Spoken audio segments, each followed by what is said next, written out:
Welcome to Missionize with the Missions Guys, a podcast of the Arkansas Baptist State Convention offering biblical and practical insight and strategies designed to equip and encourage missions leaders to carry on mission work. The goal is to fulfill the Great Commission from a church's local community to the ends of the earth. That is why we missionize. Now here are your hosts, the Missions Guys, Sam Roberts and Clint Ritchie. Welcome to Missionize. Thanks for joining us again today. We are recording our final session. If you've been listening to the last couple episodes, we have been at our annual evangelism conference where we've had the privilege to talk with a couple of our guests. And so this is our third episode there. And today we are honored to have Nick Floyd with us. Nick is the senior pastor of Cross Church in Northwest Arkansas. And so, Nick, thank you for joining us at Missionize. Yeah, excited to be here. And so, in addition to serving at Cross Church, as if you probably didn't have enough things to do just with Cross Church and 3 campuses and what God is doing there, claim to fame kind of is serving as the team chaplain for the Razorbacks football team. Yeah. So, give us a little bit of insight into what that's been like the last few seasons. Yeah. Well, I just finished my 11th year doing this. Wow. So I started with Coach Bielema, and his second year, I think, is when I started. And went through him and Coach Morris and now Coach Pittman. And so it's usually me and our college pastor is kind of how it's done over the years. We kind of split the duties where they do most of the team stuff, team chapels. I think I did maybe 3 chapels this year. But then really where I focus is the coaches, and we do coaches Bible study during the season every Thursday morning. For whoever wants to come, and really it's anybody on staff. So we may have, position coaches all the way to people in the equipment room to girls that help with the recruitment office. I mean, it's just kind of a hodgepodge of people in there, but it's a great honor. It's a lot of fun. Awesome. Yeah. Now, Nick, one thing that we do when we have a guest on our podcast is we want our listeners to know them a little more than just the questions we ask regarding mission activity within the church. And so Clint has some personal questions to ask. So just a rapid fire, just to get to know Nick Floyd a little better. Sounds good. All right. Favorite meal? Man, I love Mexican food. Probably, if I'm dying tomorrow, I'm probably eating Tex-Mex tonight. All right. So I'm actually eating Tex-Mex as soon as we get done with this podcast today. There we go. Favorite restaurant?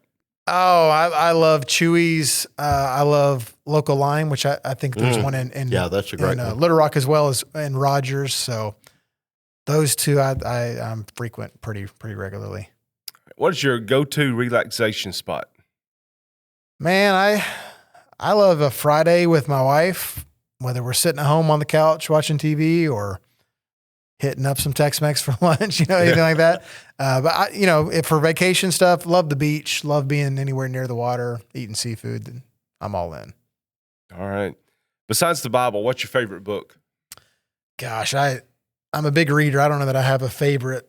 My most recent favorite, I'd say, is I read The Insanity of God by Nick Ripken. I'd never read that. No, it's not a new book, but wow is the right word. Like I was blown away. And it's page turner, and I'm going to use some of those stories in sermons just because they're striking. So I'd say my most recent read and favorite is probably that one. Yeah, Nick, along those lines, when I first read Insanity of God several years ago, at Stuttgart, we made that required reading for any of our folks who were joining us on one of our international mission trips. That's a great idea. And we would have on the plane, we'd have folks taking out the Insanity of God, and they were able to have conversations with people too. It was great. I had no idea what it was about. I thought for years I had heard of it, thought it was a theology book, honestly. And I picked it up as just kind of I'm starting the new year. I want a good read to get my heart right. And gosh, I was blown away. Yeah. So there's a great documentary on that too. I've heard that. I've not watched that yet. That's awesome. What about favorite podcast? I'm always listening to podcasts. So from a sports talk, I'd say The Herd with Colin Cowherd I hit almost every day. But on a Christian perspective, I love Grow Leader with Chris Hodges, who's out of Alabama. I'll do Craig Groeschel, obviously. But those are a few of mine. Yeah, good. I love listening to stuff at all times. Yeah. Favorite genre of music?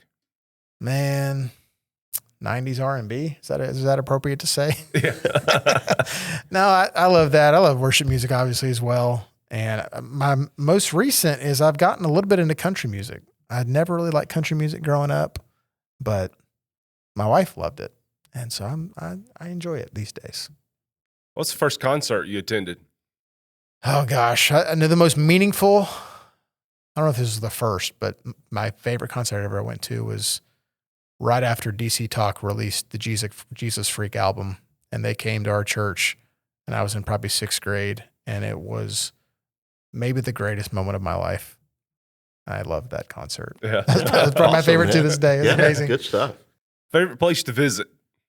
You know, I've only been there twice, but I love London. I'm kind of all in on that. And so I plan to go back a lot. But I've loved that, the history of it, and just a magical place. I love it. Yeah. Last one, favorite sport? Oh, football. There's no doubt. Without a doubt. There's not even there's no distant second. I mean, it's at any level. I love high school football, college, NFL. I'm all in. I'm all in all the time. Awesome. Nick, one thing that I've always appreciated about you is the desire you have to invest in pastors and other leaders to help them grow in their leadership. What would you say to those who listen are those 2 or 3 key leadership principles that you've learned over the years? Yeah. And they could be applicable regardless of the context, regardless of the size of the church. And these are vital leadership principles for success in ministry. Yeah. I would say 2 come to mind. I don't think we ever outgrow humility.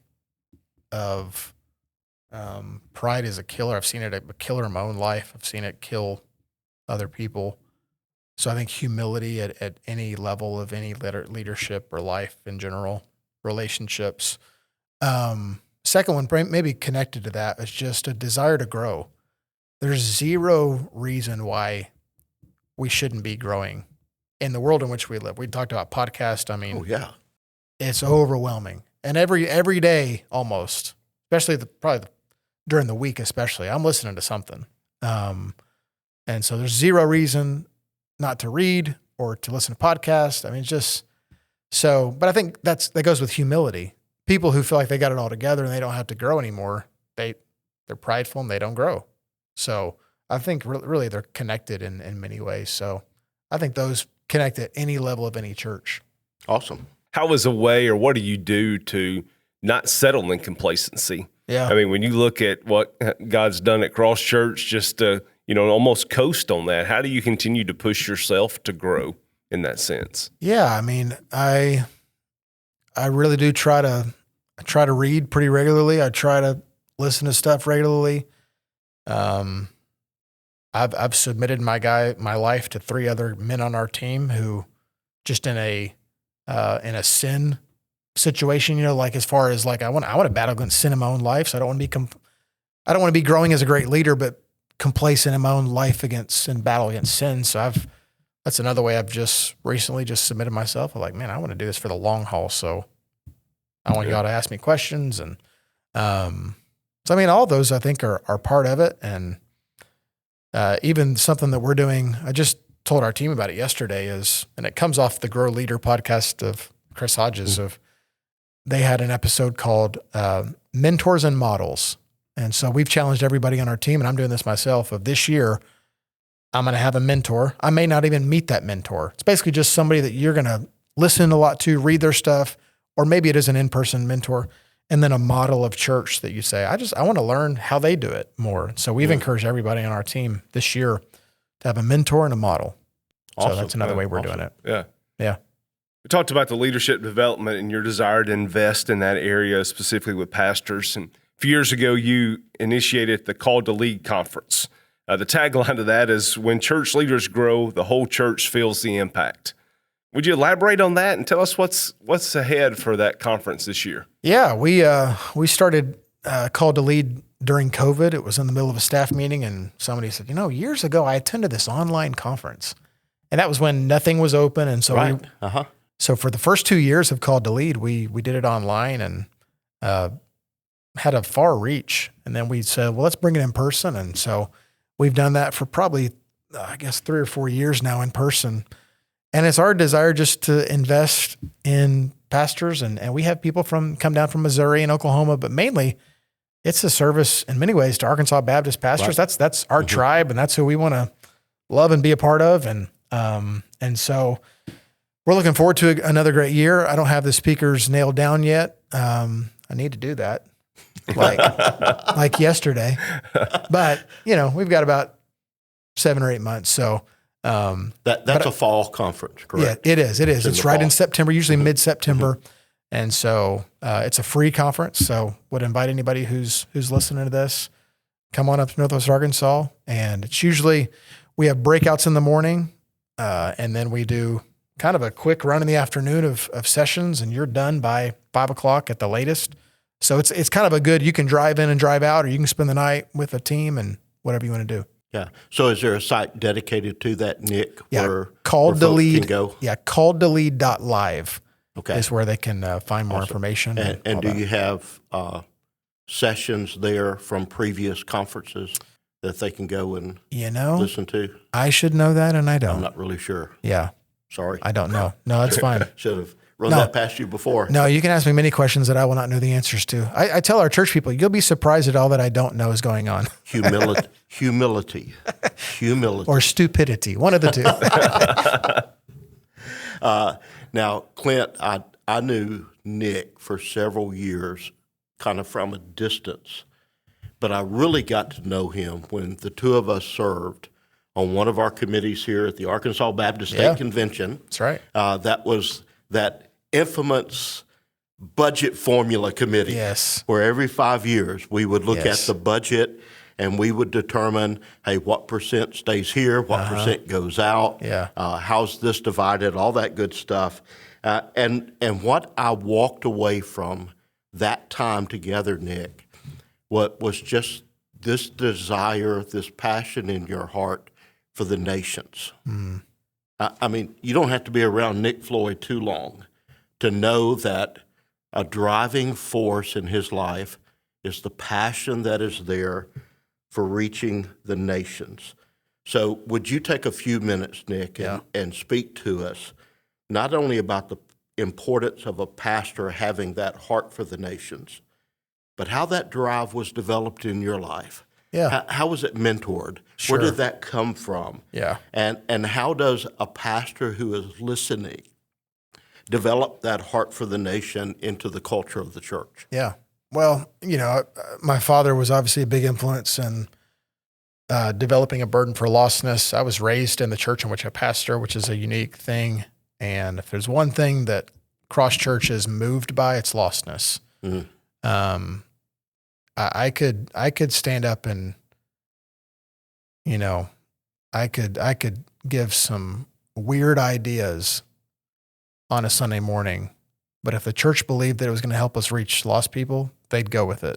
And that's how committed the church is to it. So I was raised in that environment. But, I think one of the things the church has done well, way before I ever was in the seat that I'm in, is it really was an Acts 1:8, a balanced approach to missions. It's not, many churches are like, well, we're going to focus only on our community and we don't care about missions, or honestly happens in our context a lot, way more of we're going to be all about missions, and we've not baptized somebody locally in a long time. And so really Acts 1:8 calls us to, local, national, international. And that's really what we're trying to do.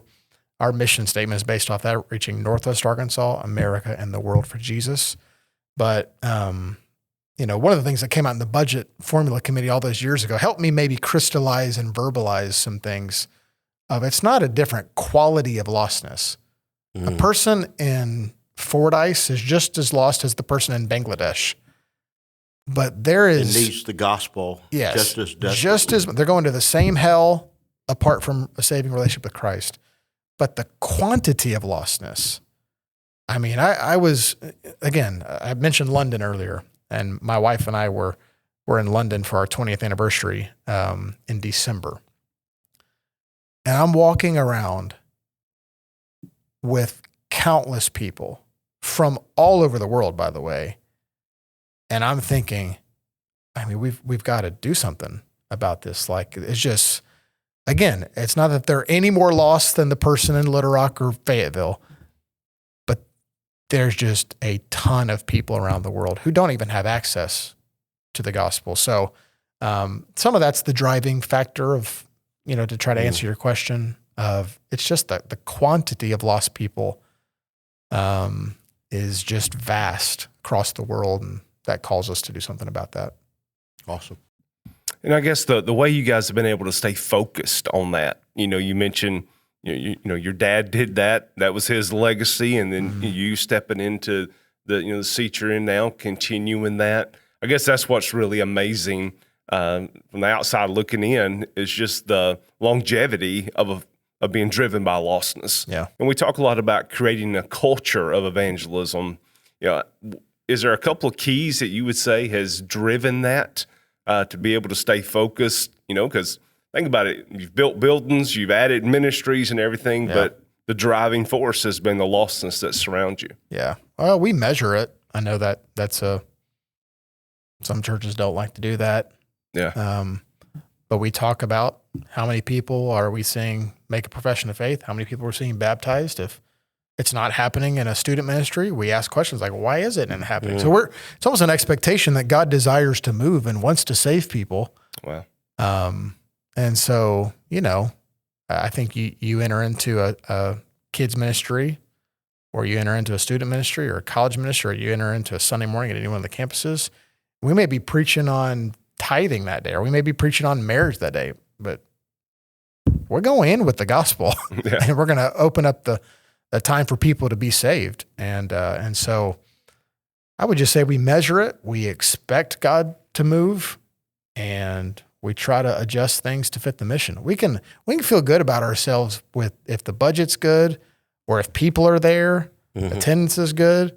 But if we're not seeing people saved and baptized and discipled in their walk, I mean, that's kind of failure at the main thing. So that's a little bit of how we try to keep focused on it. And we don't always do a good job at that either. Recently, Cross Church just launched Cross Seminary. For our listeners that may not be familiar with Cross Seminary, would you give us your pastoral perspective? Kind of why the need, what's the goal? What do you expect the impact of Cross Seminary to have across the convention, across Arkansas? Yeah, well, we're thrilled about it. I would have never imagined in a million years that we would start our own seminary. But really what it came as a result of, and people may not know this whole story, but God's done a major work in our college ministry. We're right next to the U of A at our Fayetteville campus. So for many years now, we've had 1,000 or so college students be involved. even the past 2 weeks, I think we had 1,100 last Wednesday night. I had over 1,300 the week before. So we feel like we're in a movement of God among college students.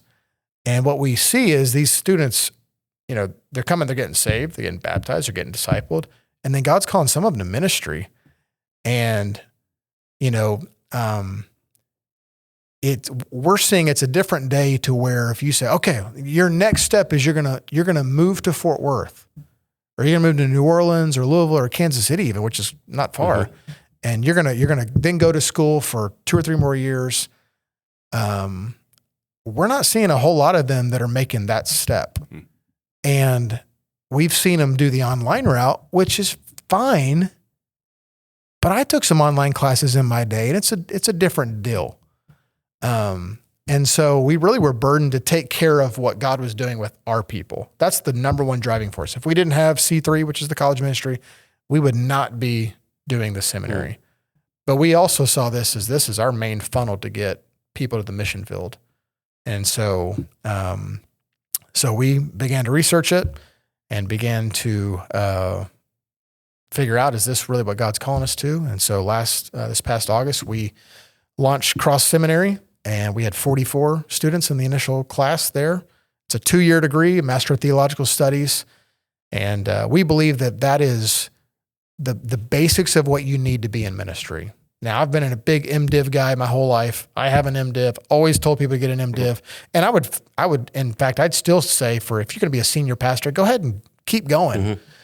We just announced a partnership with Midwestern where they have agreed to take our full degree, and basically you can continue with them and do, I think, 36 more hours. You can have an MDiv from Midwestern. So we're grateful for that partnership. Yeah, that's big. So we don't have a bad relationship with the other 6 SBC seminaries. We love them. We're all products of them. We're taking care of what God's doing here. And we think we have the unique opportunity to do something that's different, of a church-based, church-centered seminary that is all about preparing men and women to go serve in local churches.